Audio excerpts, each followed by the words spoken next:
Aria Simons hovered just inside her boss Derek's office, fidgeting with the hem of her shirt. Derek had summoned her and her colleague Johnny Chen, the sports reporter for the South Canterbury Chronicle, to his office a few minutes ago with no explanation. It made her nervous. Aria loved her job reporting on local community issues and generally sailed under the radar, avoiding contact with upper management. And her last job appearing too friendly with management had gotten her in trouble, and she'd been determined not to repeat her previous mistakes when she started at the Chronicle. Johnny leaned against the doorframe beside Aria, both of them uncomfortable being singled out by Derek, who looked totally in control, poring over tomorrow's articles behind his massive oak desk. He hadn't glanced up since they'd entered, although he knew they were there. Power play. How Aria hated it. Finally, he raised his head. Miss Simons, Mr. Chen, thank you for coming. You may have heard that Kaya Anglim has resigned. Aria shook her head and glanced at Johnny, who seemed equally surprised. When does she leave? 4 weeks. She handed in her letter yesterday. She's moving to the Christchurch press. Aria clutched her stomach as it roiled uncomfortably. The press. Even the name dredged up a host of unpleasant memories. Wilson Jones's creepy advances, the judgment, the censure. She prayed Kaya would be smarter than she'd been. She'll be missed, Johnny replied. He pushed off from his position against the doorframe and stood tall, his arms folded over his chest. And she'll leave a real gap in the organisation. Now she realised why they were here. The pain in her stomach fizzled out, replaced by excitement, and she fought to hide a grin. It wouldn't do to get ahead of herself. Exactly. Derek was smiling now. I've spoken with the other editors, and they've nominated the 2 of you for promotion to Kaya's position as senior reporter. That's fantastic, Aria began, but Derek silenced her with a hand gesture. Unfortunately, as you see, there is 1 position and 2 of you. Aria met Johnny's eyes and saw them narrow. As a natural athlete, being competitive was in his blood. In contrast, Aria had kept her competitive side under wraps since leaving the press.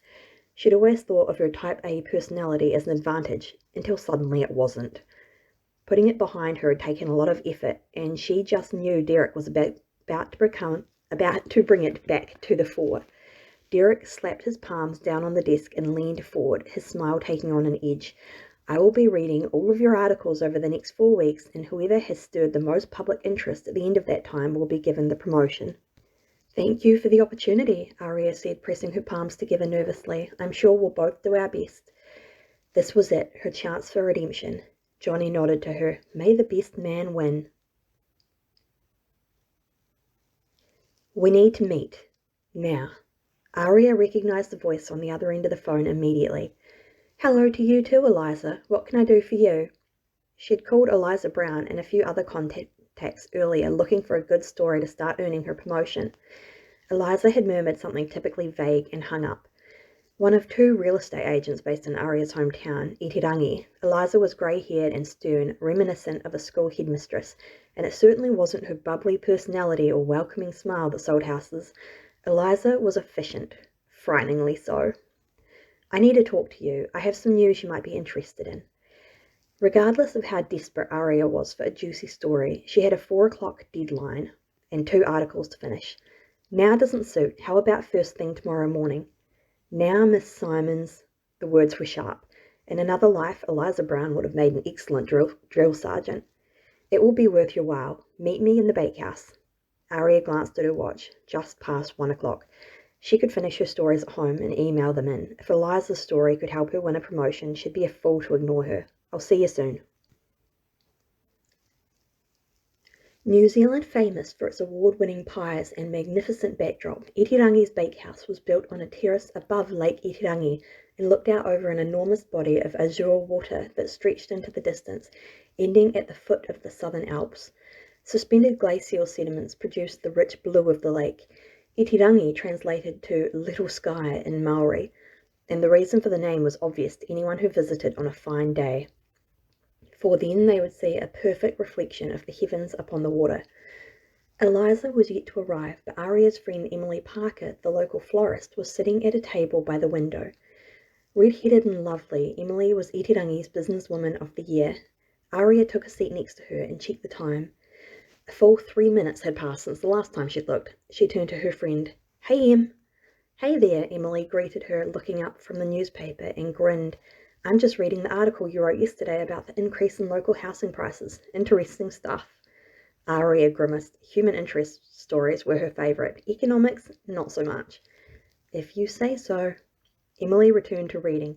Aria tapped her foot and wondered why she'd been called here. She hated not knowing. It was her mission in life to know everything and to know it first. She called it journalistic instinct. Her friends called it nosiness. Finally, Eliza arrived and took a seat across from her. She cleared her throat and rested her hands on the table. Miss Simons, I'm sorry for being brief on the phone. I wanted to discuss this in person. You said you have a story for me? I do. Eliza summoned a waitress and requested a pot of tea. You're aware, of course, that an investor has purchased the remaining land at the Lakeview subdivision. Yes. It had been a major coup. Itirangi had once been owned entirely by locals, but within the last few years, out-of-towners had become investing in holiday homes and accommodation businesses. Only a few weeks earlier, an unknown quantity had purchased the large property left over from a residential subdivision. The subdivision, on the top of a hill, had a clear view over the township to the lake, and the newly purchased block of land was a prime piece of real estate, too pricey for most locals. I've investigated the company who purchased the land and have some disturbing news, Eliza said. They're planning to build a shopping complex and a motel. Aria's eyes widened in surprise. Once a rural backwater, Itirangi was becoming a popular tourist destination thanks to its warm summers, gorgeous lake, view of the mountains, and proximity to the ski fields. Despite that, it retained a small-town charm, and she hadn't imagined any commercial property developers would be seriously interested in it. Boutique clothing stores, souvenir shops, and jewelers lined the main street. A shopping complex and accommodation complex would mean competition for the local stores. Oh my God, Aria said. Are you sure? As sure as I can be. It's my understanding that the council received an application to build on the site this morning. Eliza was right. This was a good story. A new shopping complex would change the atmosphere of Itirangi.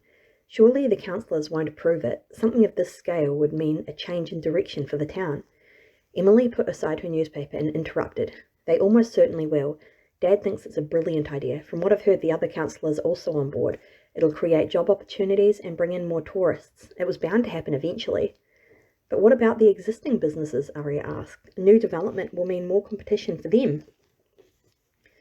But it will also mean more variety for shoppers. They can see potential for overall benefit to the town. Councillors Jackson and Reynolds plan to set up shop in the new premises. Which is why I called you. Eliza turned her black eyes on Aria, the corners of her mouth upturned. Some might say it was a smile, but Aria knew otherwise. Eliza never smiled. And if it was silly to be afraid of a little old lady, then Aria was a fool, because Eliza terrified her. Why exactly, she asked, dread bubbling in the pit of her stomach with the surety that Eliza hadn't invited her here purely to help with a story. You have the power to ruin this company with bad publicity, make it so difficult for them that they decide it's not worth building here, turn public opinion against them. Public opinion will already be divided. As with all change, some people would think of it as an opportunity and some would resist. To a certain extent, Eliza agreed, but no one outside of Itirangi realizes how special this place is the way it is. You can reach a wider audience than I can. People respect you, Miss Simons. They listen to what you have to say. I want a big story, Aria said. I need one, and this could give me a whole mini-series, so thank you for that. But I won't set out to demonize the developer. If that's what comes out of it, then so be it, but I'll take the story wherever it goes. Do whatever you can. Although Eliza's expression didn't change, Aria had a sense that she was pleading with her. She had to set her straight. If I write about this, I can't promise you what the outcome will be. Eliza sighed. It will have to do. Closing her eyes, Aria sucked in a breath. Yes, this might just give her the story she needed, but Eliza's revelation had wider implications. When Aria returned home to Itirangi after 8 years away, she had envisioned weekends spent kayaking, swimming, or reading in the sun in her quiet backyard. The thought of major companies taking an interest in developing Itirangi had crossed her mind. How could it not when property prices were soaring and the hotels were constantly full? But somehow she had convinced herself it wouldn't really happen, that Itirangi wouldn't become yet another bustling lakeside tourist town like Queenstown. Not that there was anything wrong with Queenstown, but it was a hive of activity. Aria preferred the laid-back lifestyle of her hometown. She felt sick to her stomach. Mouth dry, she pushed away from the table and stood. I'll do some research tonight and should have something to publish in the next couple of days. Reaching over, she shook Eliza's hand, conscious that her own felt cold and clammy, then turned and strode toward the exit. Elijah Lockwood stalked from one end of his Auckland-based office to the other, tracking a path across the lush carpet. Outside the window, the pinnacle of the sky tower stood prominently against the skyline. "You told me we'd have the go-ahead a month ago," he barked to the foreman on the other end of the phone. The man was handling his latest development in a hick town fast on its way to becoming a tourist hotspot. "I have a timeline to work to. Now I have to adjust it. I have tradesmen booked, engineers and interior designers I'll have to reschedule. Remind me why we're having these problems." "A few of the locals aren't cooperating," the foreman explained. "They're throwing up roadblocks wherever possible." "Why?" Eli asked, beginning to pace again, forward to the window looking out over the central business district, then back to the dark mahogany desk. "And how many?" "Just a handful. They're campaigning to keep it local, complaining that their businesses will lose customers." Eli groaned and rubbed his temples. "This will be good for them. They're just too set in their ways to see it. What can I do to smooth things along?" He wasn't generally a diplomatic person, not charming or good at handling people, but he did have a talent for frightening them into submission. It wasn't his preferred tactic. He slept better at night when business was amicable, but he understood that scare tactics were sometimes necessary. "Maybe you could come down here and deal with it yourself," the foreman suggested. "Conflict isn't really my thing." Eli glanced at his calendar, which was booked full of meetings and appointments for the foreseeable future. No personal time, no time off. He hadn't dated in months, rarely saw his family, and had long since lost contact with all of the friends who weren't also colleagues. He simply didn't have the time. Massaging his temples again, he thought of the time and effort he'd put into this latest project. His decision to build in the small town was a first, but he'd done his research, and the tourism industry in Itirangi was growing exponentially. Dozens of wealthy men and women were purchasing holiday homes there, and the local accommodation was booked months in advance. This investment would pay off in spades. The research said so, the numbers said so, and most importantly, his gut said so. Eli was a logical man, but he had a really good feeling about this, and he was willing to make sacrifices. Unfortunately, taking time away from his office in New Zealand's largest city was nigh on impossible. "I'll think on it," he said. "In the meantime, do what you can." The rest of the afternoon passed quickly for Aria. She hammered out her stories and submitted them. Then she looked over property records for the Lakeview subdivision site and made a call to Hemi Denson. She needed to know exactly what this Lockwood Holdings company was proposing. Hemi was a town planner. They'd been on a date once, but they were better friends than lovers. He was perfectly nice, funny, smart and charming, and at 6 feet tall with broad shoulders, a swarthy complexion and dark hair. Also pretty damn hot. But he didn't make her pulse quicken, give her butterflies, or make her tongue trip over itself. The call connected. "Hemi Denson speaking." "Hi, Hemi," she said. "It's Aria here." "Aria! Kei te pihiakwe. How are you?" "Kei te paio," she replied. "Better now that I'm talking to you." "You smooth talker," he chuckled. "Did you ask someone for my number? Because I don't remember giving it to you." His voice dropped to a whisper. "Are you stalking me, Ree?" "Nothing that exciting." Aria's tone was wry, her fingers crossed. "I'm hoping you might do me a favour." "What kind of favour?" Hemi sounded wary. "You know that most of my work is confidential." "I only want some public information," she assured him. "You'll have to be more specific." His guard was up.